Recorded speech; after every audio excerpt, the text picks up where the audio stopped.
Good day, everyone. Thank you very much for joining us in this webinar session. Before I start, I'd like to thanks to EDCA organization, especially to Dr. Richard Sanchez for inviting me as a resource speaker for this session. Today, we will discuss or we will talk about the quantitative research design and in-depth analysis.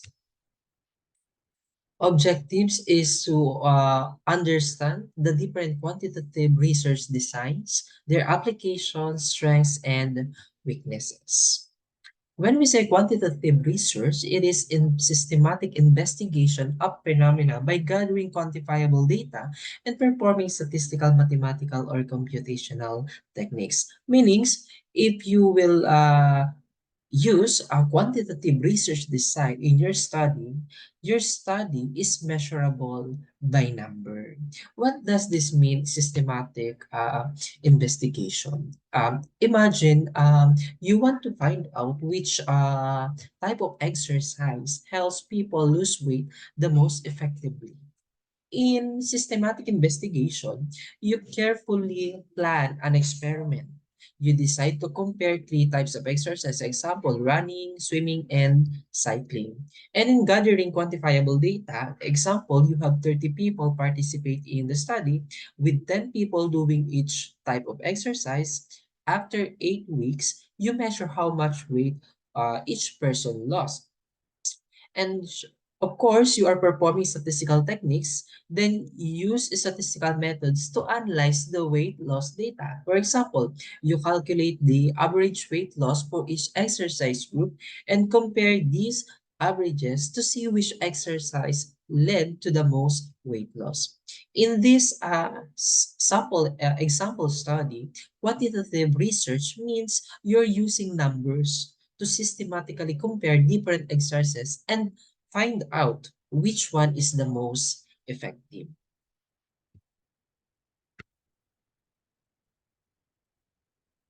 And here are the four quantitative research design. We have descriptive research design, correlational, experimental, and quasi-experimental research design.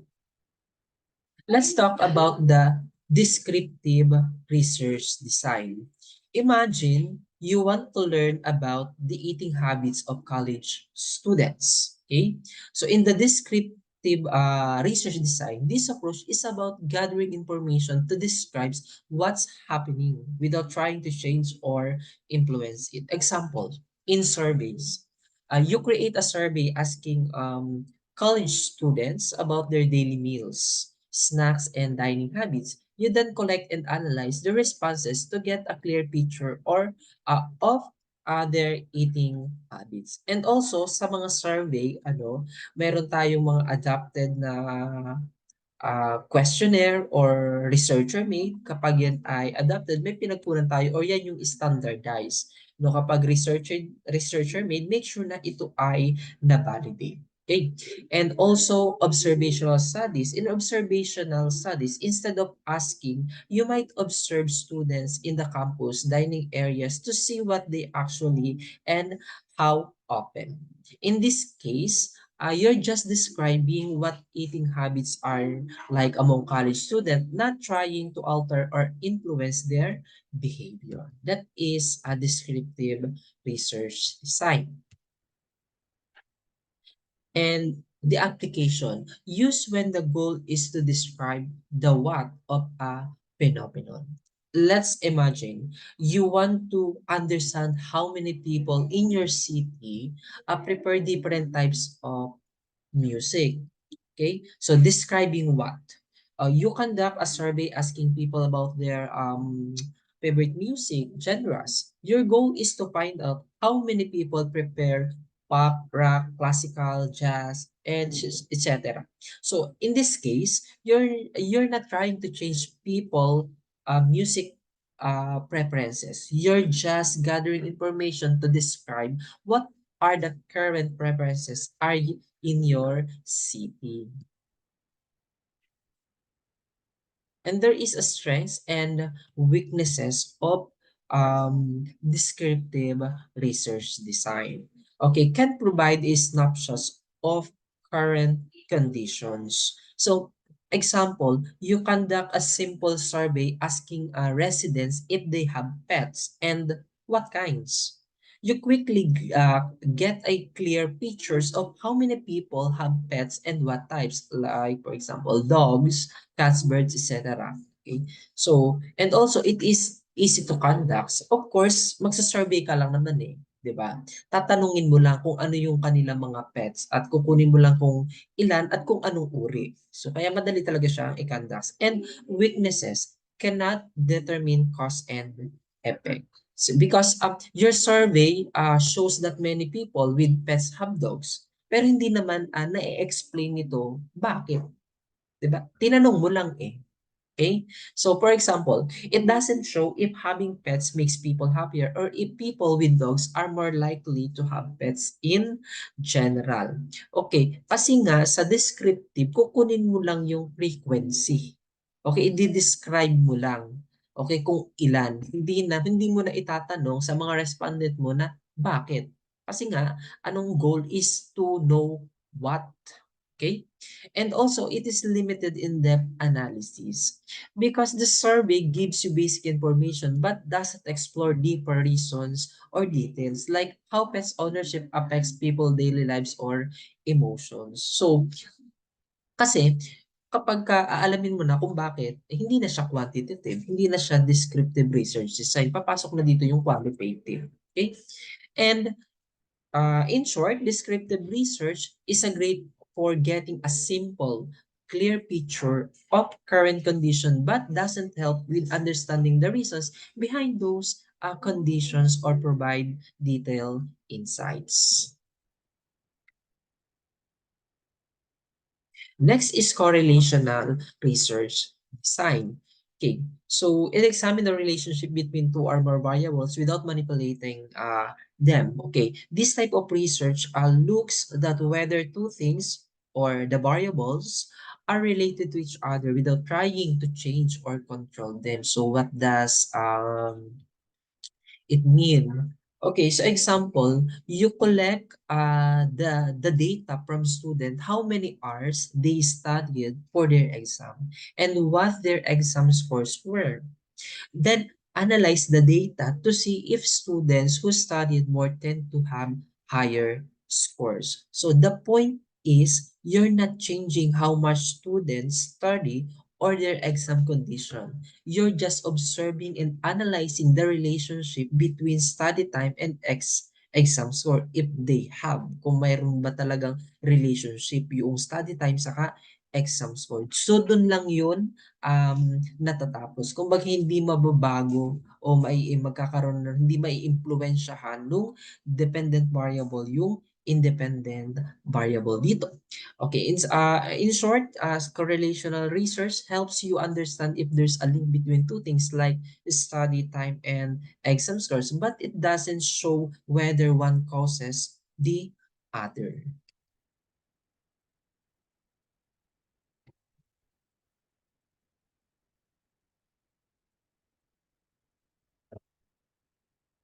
Okay, so how will you apply correlational research design? Okay, so sabi dito, used to predict relationships.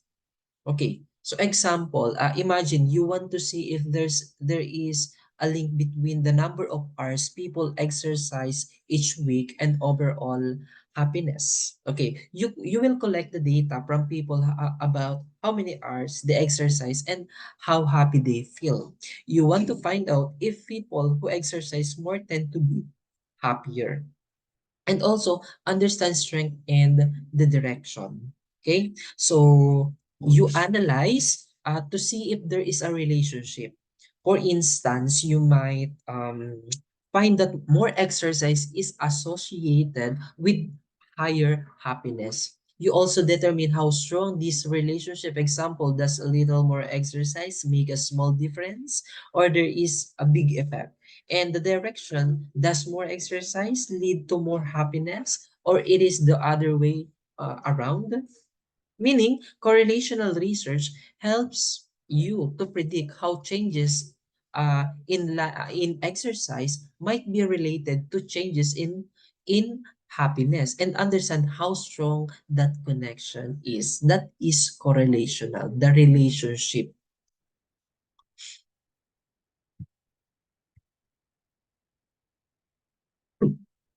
Now let's talk about the strengths and the weaknesses of correlational. In their strength can identify relationships. Of course, imagine you want to see if there is a relationship between the number of hours people sleep and their energy levels during the day. Okay, you find out that people who sleep more tend to report higher energy levels. This tells you there is a relationship between sleep and energy. And also it is useful in early stages of research. Before doing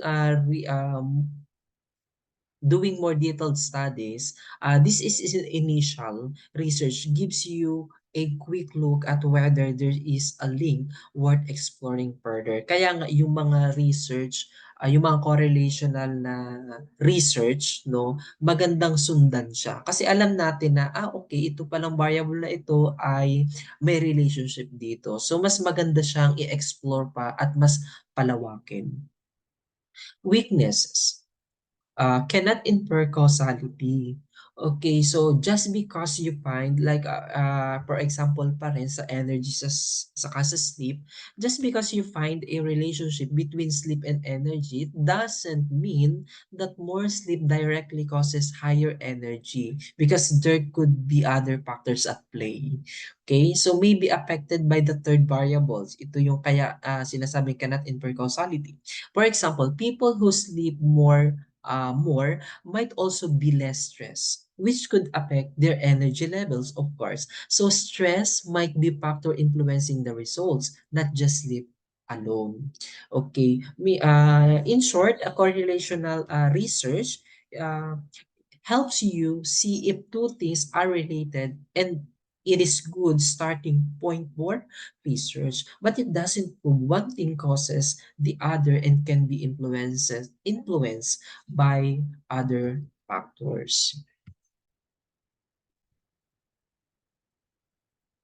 Okay, third is experimental research design. It investigates the cause and effect relationship by manipulating variable or the independent and observing its effect on another or the dependent variable.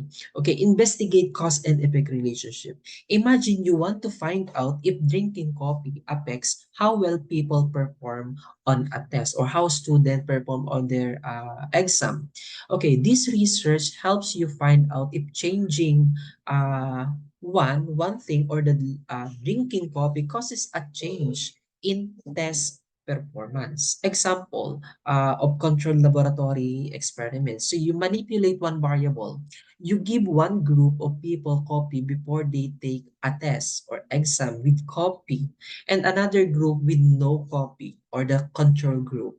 Okay, so observe its effect on another variable or the dependent variable. Then compare the test scores of the two groups to see if those who drank coffee did better. Okay, the setup is the independent variable is the coffee, you're changing it, and the dependent variable is the test performance, you're measuring the effect. In controlling the experiment, you can more confidently say if drinking coffee actually affects the test performance.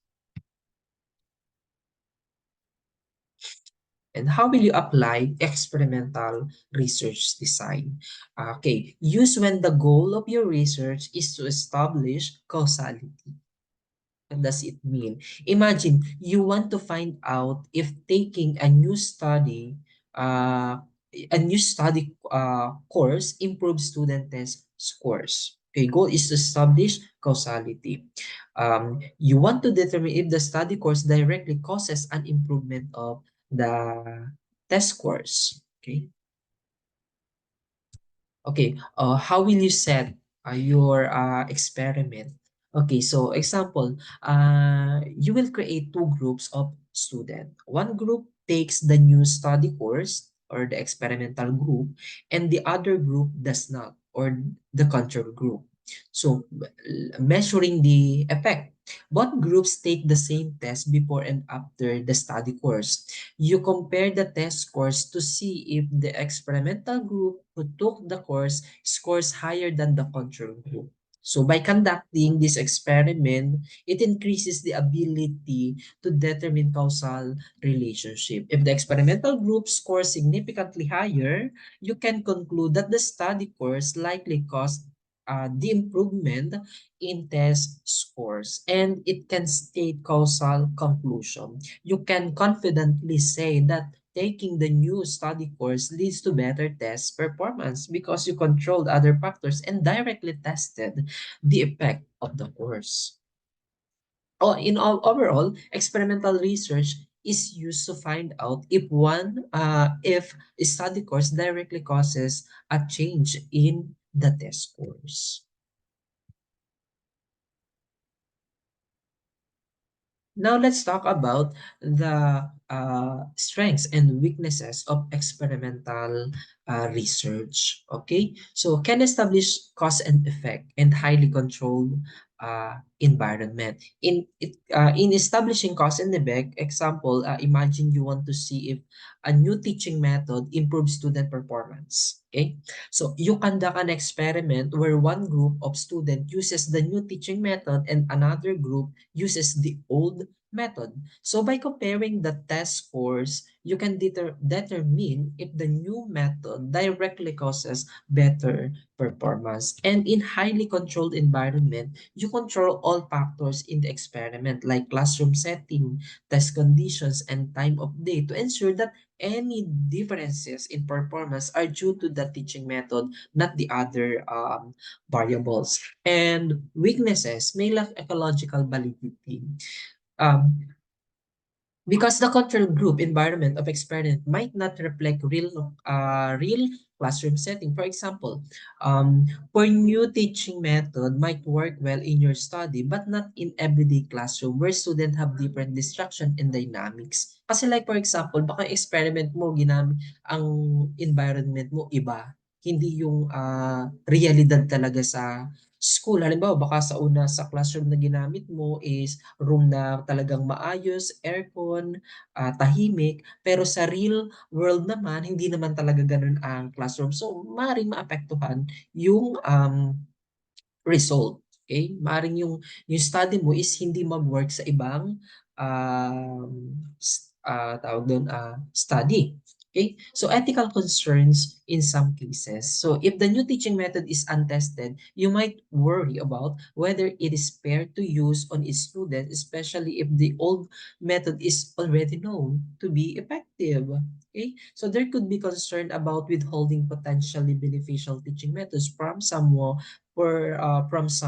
students. So, okay, in short, experimental research is great for establishing if one thing causes another and allows you to control variables precisely, but it might not always reflect real-world conditions and can raise ethical issues. And last is the quasi-experimental research design. It's similar to experimental design but lacks of random assignment to groups. Okay, so it's similar to experimental design. Example, imagine you want to study the effect of a new reading program on elementary school students, but you can't randomly assign students to different programs due to practical reasons. Okay, in quasi, okay, Okay, so in Kwasa, you still want to find if the new reading program improves student skills. So lack of random assignment. Unlike a true experiment where you randomly assign student to either the new program or a regular program, in a Kwasa experiment, you use existing groups. For instance, one class already uses the new program and another class uses the regular program. Example, in the setup of your study, you compare the reading skills of students in the class with new program to those in the class with the regular program. You measure their reading skills before and after the program. and no random assignment in quasi-experimental, meaning the students were not randomly assigned to these classes. They were already in these classes based on other factors like grade level or school scheduling. Meaning, in quasi-experimental research is like an experiment but doesn't use random assignment. It is useful for only for studying effects when random assignment isn't possible, though it might be harder to rule out other factors affecting the result. Okay, how will you apply quasi-experimental research design?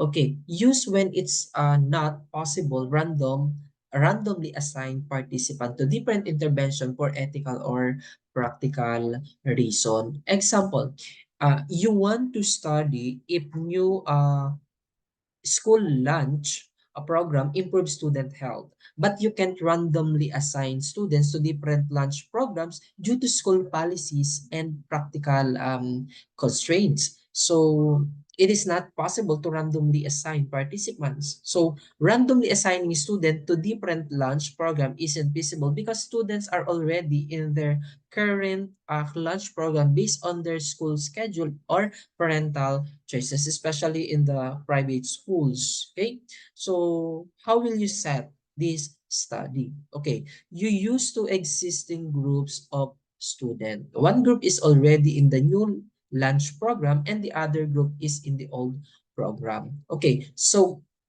compare the outcomes. You compare health metrics like student weight or overall wellness between the groups. In this case, a quasi-experimental design allows you to study the effects of the new lunch program even though you can't randomly assign students to different programs. It helps to evaluate the impact based on naturally occurring groups.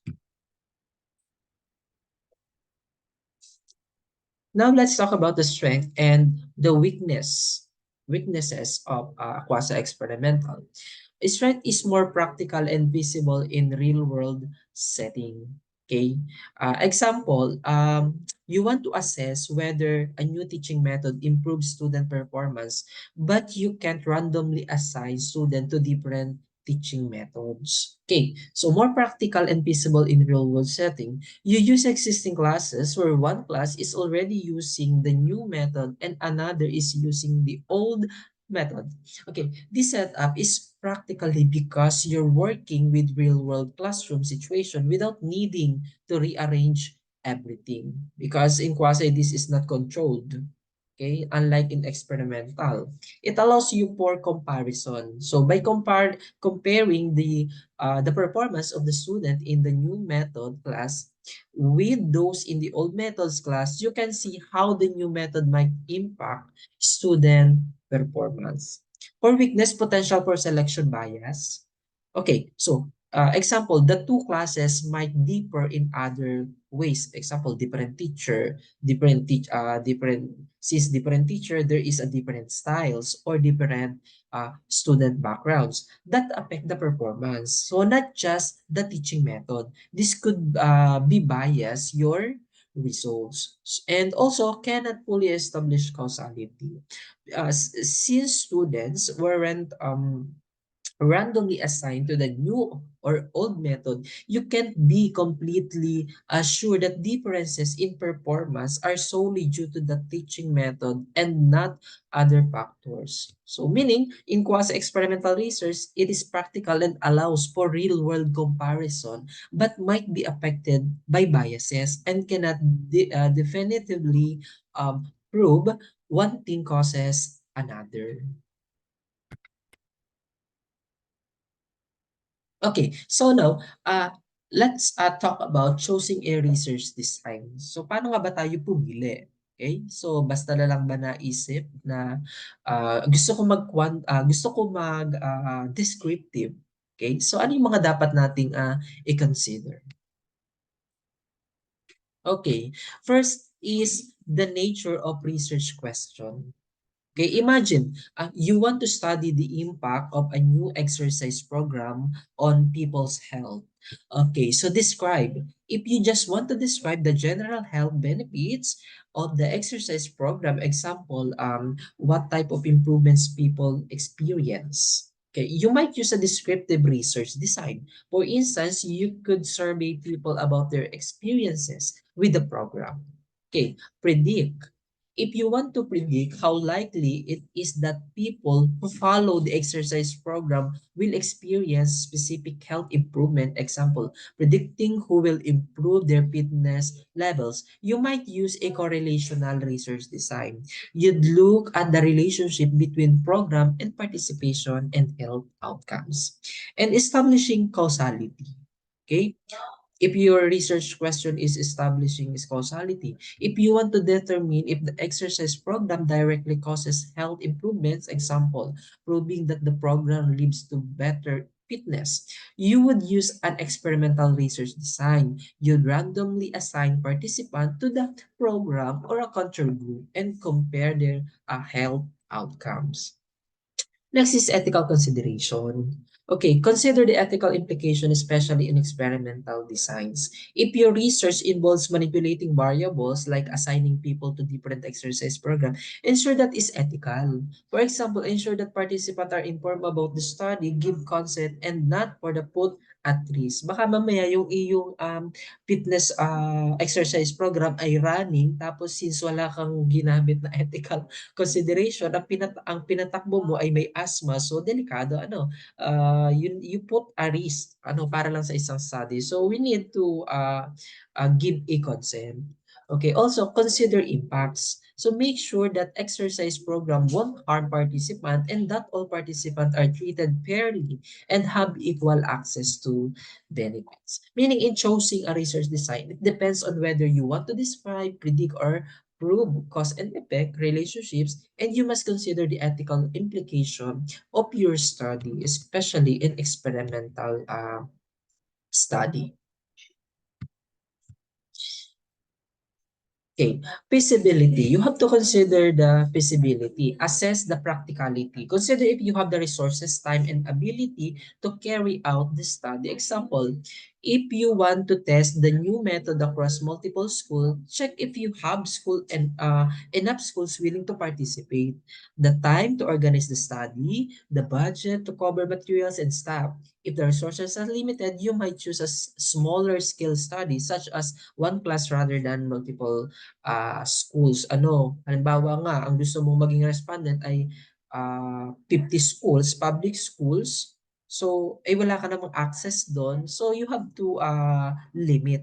Okay? So, kailangan yung feasible lamang and maging practical. Validity and reliability. So, in validity, ensure that the research design will actually measure what you intend to measure. Example, if the new method really improves math performance. And reliability, ensure that the study can produce consistent results if repeated. Example, if you use a standardized math test to measure performance, ensure that it is accurately assesses math skills. So that is the validity. And the test results are consistent over time and across different groups of students. And that is the reliability. So meaning in choosing research design, you need to check if the study is practical and manageable within your constraints and ensure that the design will produce the accurate and consistent result. That's conclude our topic for research design. Thank you very much for listening.